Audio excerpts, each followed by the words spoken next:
Calendar topic பார்க்க போகிறோங்க. Calendar டாப்பிக்கில் எந்த தேதி வேணாலும், எந்த மாதம் வேணாலும், எந்த இயர் வேணாலும் கொடுத்து அது என்ன கிழமைன்னு கேட்கும்போது அதுக்கு நம்ம என்ன யூஸ் பண்ணுங்க, அந்த கோடு யூஸ் பண்ணி சிம்பிளாக சால்வ் பண்ணலாம். ஃபர்ஸ்ட் எடுத்தோடனே நம்ம என்ன பண்ணுவோம், இந்த இயருக்கு உண்டான கோடு எடுத்து எழுதிப்போம். 1998 என்ன வரும், 2000 அப்படிங்கிறது 6 வரும். அப்போ 1900 அப்படிங்கிறது என்ன வருங்க, 0 அப்படிங்கிறது வரும். அப்போ ஃபர்ஸ்ட் எடுத்தோடனே நம்மளுக்கு வந்து என்ன கிடைக்கும், 0. இந்த ஒன்னெல்லாம் எழுத தேவையில்லை, 0ன்னு எழுதினா போதும். அடுத்து ரெண்டாவது வந்து என்ன பண்ணுவோம், இந்த 98 வந்து அப்படியே எடுத்து எழுதிக்கிறோம். அடுத்து மூணாவது வந்து என்ன பண்ணுவோம், இந்த 98 4ஆல் வகுப்போம். மிச்சம் ஈவு என்ன கிடைக்குதோ அடுத்து எடுத்து எழுதணும்.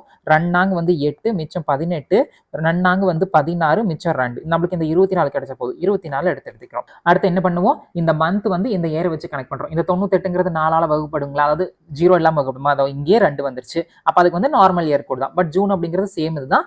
அதுக்கான மந்த் கோடு வந்து 4 வரும். அடுத்து வந்து 17 வரும். இப்போ இதை ஆட் பண்ண போறோம்.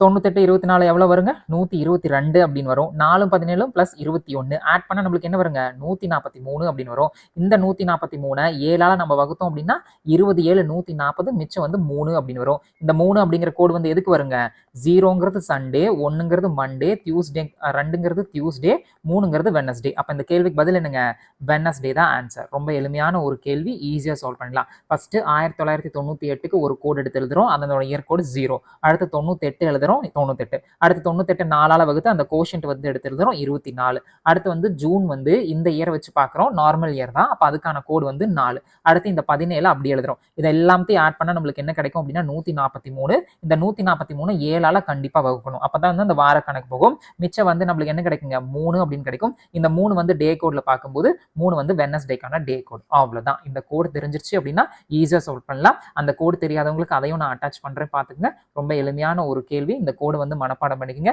இந்த இடத்துக்கு மனப்பாடம் இஸ் ஈக்குவல் டு கோடை புரிஞ்சுக்கிறதுக்கான அர்த்தம். அவ்வளோதான், வேற ஒன்றும் இல்லை. அதை தெரிஞ்சு வச்சுக்கிட்டோம் அப்படின்னா ஈஸியாக நம்ம வந்து சால்வ் பண்ணிடலாம். இது வந்து டே கோட், இது வந்து இயர் கோட். இயர்ல 6 4 2 0 தான் இருக்கும். அதுக்கப்புறம் இந்த மந்த் கோடு மட்டும் படிச்சிட்டிங்கன்னா போதும். ஜான்வரிக்கு பிப்ரவரிக்கு மட்டும் தான் நார்மல் இயர்க்கும் லீப் இயர்க்கும் மாறும், மற்றதுக்கு எதுக்குமே மாறாது. இதை மனப்பாடம் பண்ணிக்கிட்டோம் அப்படின்னா ஈஸியாக இந்த மாதிரி கொஸ்டின்ஸை ஆன்சர் பண்ணலாம். இந்த மாதிரி கிழமை வந்து கேட்குற எல்லா கொஸ்டினுக்கும் இந்த கோடு வந்து சூட்டபிளாக இருக்கும். இப்போ இது உங்களுக்கு தெளிவாக புரிஞ்சிருக்கும்னு நம்புறேன்.